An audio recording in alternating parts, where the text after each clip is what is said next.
Assert is a playback condition that collects unfinished fades and puts the entire look of the cue on stage. Let's take a look at how that works. Let's go into Live, and we want to go to cue 9, enter.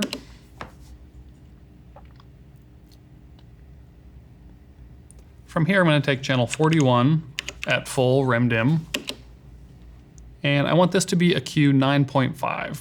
We're adding a cue before our blackout. Record cue 9.5. We're going to give it a time of 20. Enter.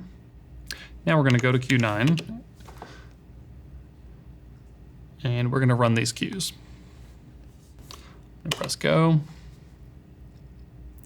And as this slow 20-second fade is happening, I realize that we skipped some lines and we need to go quickly into our blackout. Now in cue 10, the only fixture that has a move instruction is our channel 41.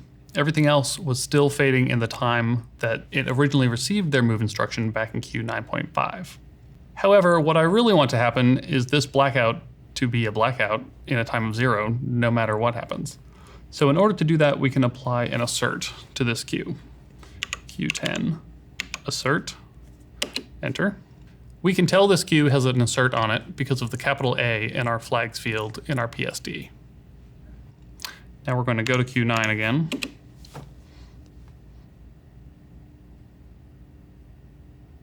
Cue 9.5, go. Our slow pull down is going, and perhaps our cast was forgetful again, and we need to skip to our blackout. And this time we actually got a blackout in our 0 count. That assert flag is treating all tracked values as move instructions. In other words, it collects unfinished fades and executes them in the time of that cue. It's a good idea to always have block and assert on your blackouts so that you always know that they will actually be blackouts when they happen.